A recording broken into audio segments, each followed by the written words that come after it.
बहुत सी बातें जीवन में ऐसी घटित हो जाती हैं जिनके संबंध में घटित होने के पश्चात जब हम विचार करते हैं तो समझ में आता है कि यह मेरे द्वारा किसी भी प्रकार से संभव नहीं था। इतना बड़ा काम हमारे जैसे साधारण मनुष्य के द्वारा कैसे हो गया? तो उस समय यह नहीं सोचना चाहिए कि मैंने अपने श्रम, अपने पुरुषार्थ या अपने सुकृत से ये किया। गीता जी में भगवान क्या कह रहे हैं? अहंकार विमूढ़ात्मा कर्ताहमिति मन्यते। पर जो साधु पुरुष होते हैं, सज्जन पुरुष होते हैं, वो किसी भी उपलब्धि का श्रेय स्वयं नहीं लेते हैं। वे उपलब्धि का श्रेय अपने पूज्य गुरुजनों को ही प्रदान करते हैं। इसमें एक बहुत बड़ी बात है कि स्वयं अहंकार से व्यक्ति बच जाता है। हमारे पूज्य गुरुदेव भक्तमाली जी कहते थे, अहंकार किसी काम में नहीं आता। महाराज जी कहते थे अहंकार किसी काम में नहीं आता। किस काम में आता है? तो महाराज जी कहते जैसे बनी बनाई खीर में कोई मिट्टी का तेल डाल दे, केरोसिन डाल दे, तो क्या होगा खीर का? है? खीर खाने की तो बात दूर रही, खीर सूंघने के योग्य भी नहीं रह जाएगी। ऐसे ही मनुष्य के जीवन की जितनी उपलब्धियां हैं विशिष्ट, उनमें वो तो खीर के जैसी हैं और उनको मिट्टी के तेल जैसा अग्राह्य बना देता है अहंकार। इसलिए अहंकार कभी नहीं करना चाहिए। और अहंकार से बचने का साधन यही है कि हम निरंतर गुरु गोविंद की कृपा का अनुसंधान करें। हमने जो कुछ किया भगवान की कृपा से किया। और देखिए ये बात बिल्कुल सत्य है, हम जो कुछ कर रहे हैं वो भगवान के अनुग्रह से ही कर रहे हैं। उपनिषद में एक आख्यायिका है कि त्रिलोक विजय का अभिमान देवताओं को हो गया था, तो भगवान ने कृपा पूर्वक उसे नष्ट करना चाहा और एक विलक्षण तेजोमय यक्ष के रूप में भगवान प्रकट हो गए। और इंद्र को बड़ा कौतूहल हुआ कि है क्या चीज, इतनी विचित्र क्या है। तो सबसे पहले उन्होंने कहा भाई कौन पता लगाएगा इसका? अग्नि बोले हम लगाएंगे, क्योंकि अग्निम ईड़े पुरोहितम, ये तो पुरोहित हैं। सबसे पहला ऋग्वेद का मंत्र अग्नि शब्द से ही आरंभ होता, अग्निम ईड़े पुरोहितम देवस्य ऋत्विजम। तो ये जातवेदा हैं, अग्नि हैं, अग्नि महाराज हैं। उन्होंने वही अहंकार वाली युक्ति की। उस तेजोमय परमात्मा ने पूछा कस्त्वम, तू कौन है? ये नहीं कहा कि महाराज जी आपका परिचय क्या, ये सब नहीं कहा। कस्त्वम, तू कौन है? तो वो तो बड़े अहंकार में गए थे अग्नि। उनको लगा कि हमारा बड़ा भारी अपमान हुआ। अग्नि बोले अरे तुम जानते नहीं हमको, जातवेदा, मैं अग्नि हूं। गुरुजी जातवेदा शब्द का बड़ा सुंदर अर्थ महाभारत में लिखा है। महाभारत में लिखा है वेदास्त्वदर्थम जातावई जात वेदा ततो ह्यसि। बहुत ऊंची बात। वेदाह त्वदर्थम जाताह, वेद हे अग्नि आपके लिए ही वेदों का प्रादुर्भाव हुआ, वेदों का प्राकट्य आपके लिए। क्योंकि वेदों का जो प्रयोगात्मक स्वरूप है वो यज्ञ के द्वारा ही चरितार्थ होता है। और यज्ञ अग्नि है, अग्नि स्वरूप ही तो है यज्ञ। चाहे स्मार्त यज्ञ करो तो, और श्रौत यज्ञ करो जिसमें वषटकार का प्रयोग होता है वो श्रौत यज्ञ होता है, जिसमें स्वाहाकार का प्रयोग होता है वो स्मार्त यज्ञ होता है। श्रौत स्मार्त किसी भी यज्ञ में अग्नि स्थापन होता है।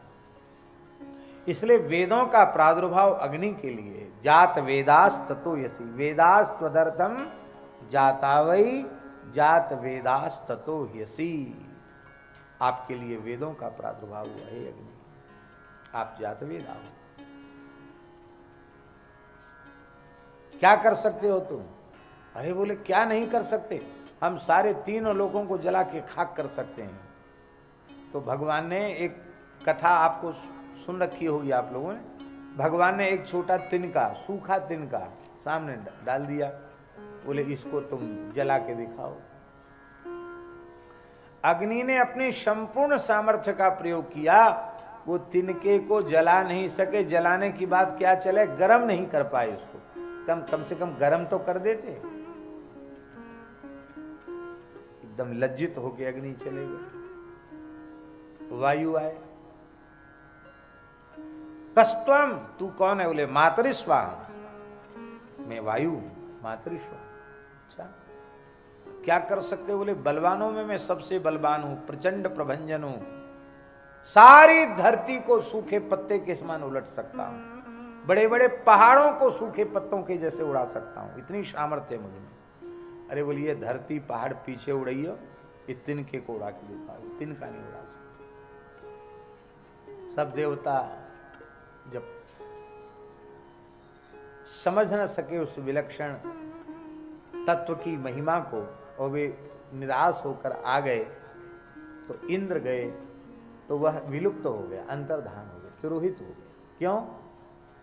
कि इंद्र को ज्यादा अहंकार था त्रिलोक विजय का, तो इंद्र के अहंकार को चूर करने के लिए वो अंतर्धान हुए कि जिनको तुमने भेजा उनको तो हमने बात करने लायक भी समझा, जो कुछ हुआ मेरी कृपा से हुआ, उसको तुमने अपनी स्वतंत्र उपलब्धि मान लिया, तो तुम्हारे जैसा अपराधी तो बातचीत करने लायक भी नहीं। इंद्र को बड़ी लज्जा हुई कि अरे हमको उस विलक्षण तेजोमय महापुरुष ने संवाद के योग्य भी नहीं समझा। इंद्र को लज्जा हुई, आकाश में भगवती पराम्बा उमा भगवती प्रकट हुई और उन्होंने इंद्र को अहंकार शून्य होने की प्रेरणा प्रदान। इस कथा के स्मरण कराने का प्रयोजन केवल इतना है कि सूर्य, चंद्र, अग्नि, वायु, वरुण आदि देवता भी बिना भगवत कृपा के कुछ नहीं कर सकते, तो हम तो अत्यंत सामान्य मनुष्य हैं। हमारे द्वारा जो कुछ किया गया वो भगवान के अनुग्रह से हुआ, गुरुजनों की कृपा से हुआ, संतों की कृपा से हुआ, भगवान की कृपा से हुआ। ऐसा यदि हम अपने आप में अनुभव कर लें तो अहंकार से उत्पन्न होने वाले जो प्रचंड दोष हैं उन दोषों से हम बच जाएंगे।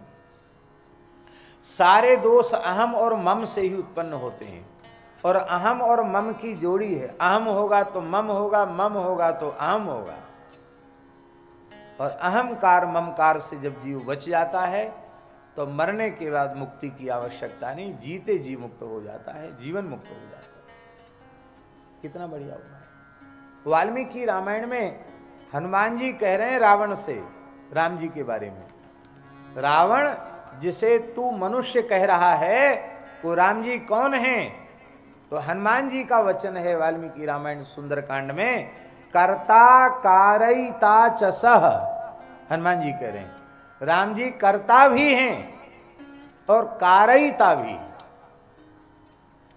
करने वाले भी हैं और कराने वाले भी भगवान ही। तो हम व्यर्थ अहंकार अपने ऊपर लेते हैं कि हमने किया अथवा हमने कराया। किया भी भगवान का और कराया भी भगवान का, ऐसा अनुभव करना चाहिए। कर्ता कारयिता च सः, भगवान कर्ता। अच्छा, कर्ता व्याकरण में कर्ता की परिभाषा क्या है? स्वतंत्र कर्ता, पाणिनि जी का सूत्र है स्वतंत्र कर्ता। अब ये स्वतंत्र जो शब्द है इसका अर्थ भगवान को छोड़कर और कहां घटित होगा? सर्वतंत्र स्वतंत्र केवल एक भगवान है।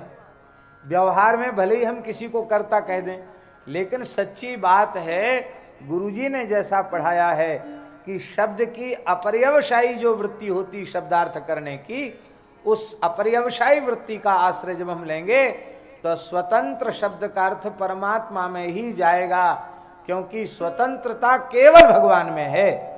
मद भयात वाति वातो सूर्यस्तपति मद भयात वर्षतीन्द्रो दहत्यग्नि मृत्युश्चरति मद भयात। सब कुछ भगवान के द्वारा हो रहा है। अब एक प्रश्न है कि जब कर्ता भगवान है और कारयिता भगवान है तो हमको फिर स्वर्ग नरक आदि क्यों भोगने पड़ते हैं? कोई पूछ सकता है ये बात? भाई जिसने किया अथवा जिसने कराया वही भोगे।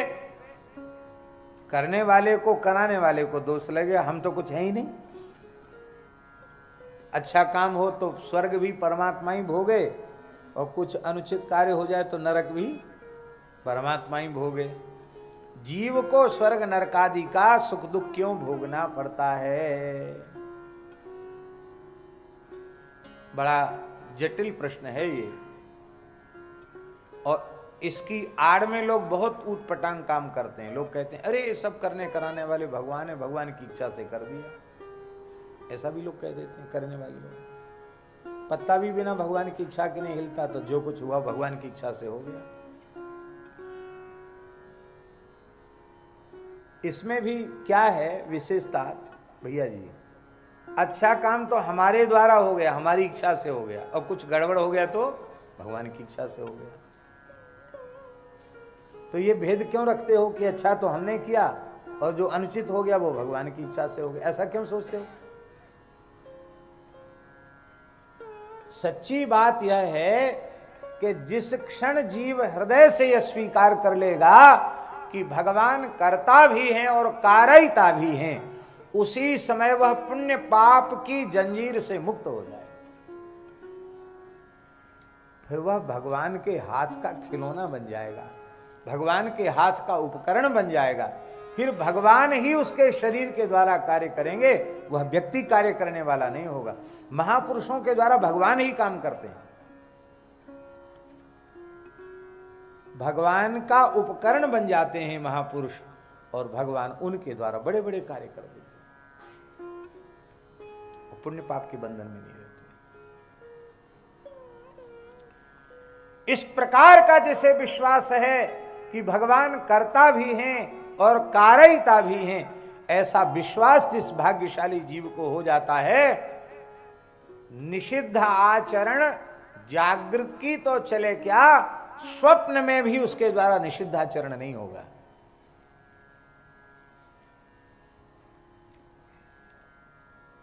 ये पहचान है उसकी। हम लोग सीधे कह देते हैं उर प्रेरक रघुवंश विभूषण, पर महाराज जी बड़ी सुंदर बात कहते थे इस संबंध में, बहुत ध्यान देने योग्य बात है। महाराज जी कहते थे कि लोमस जी जैसे जो जीवन मुक्त महात्मा हैं, उनके हृदय में उर प्रेरक रघुवंश विभूषण हैं। अन्यथा पापी के अंतःकरण में निषिद्ध कर्म करने की प्रेरणा उसके पापमय संस्कार ही करते हैं, और पुण्यात्मा के भीतर पुण्य कर्म करने की प्रेरणा उसके पुण्य के संस्कार ही करते हैं। पर जो भगवान के भक्त पूर्ण ज्ञानी हैं, पूर्ण भक्त हैं, जो पुण्य पाप के बंधन से मुक्त हो चुके हैं, ऐसे महात्मा वे जो कुछ करते हैं वो भगवान की प्रेरणा से करते हैं। इसलिए उर प्रेरक रघुवंश विभूषण ये लोमस जी जैसे संतों के लिए है। और ये भी उन्हीं के लिए है। उमा दारू योषित की नाई, सबहि न चावत राम गोसाई।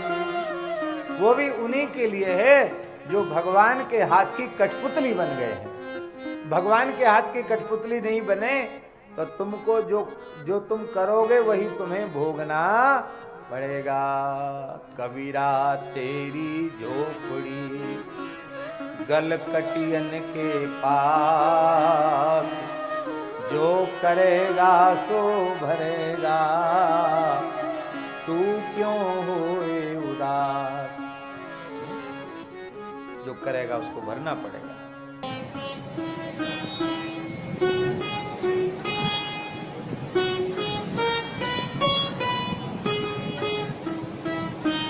श्री सीताराम प्रतिदिन सत्संग एवं दर्शन के लिए श्री महाराज जी के ऑफिशियल चैनल को जरूर सब्सक्राइब करें।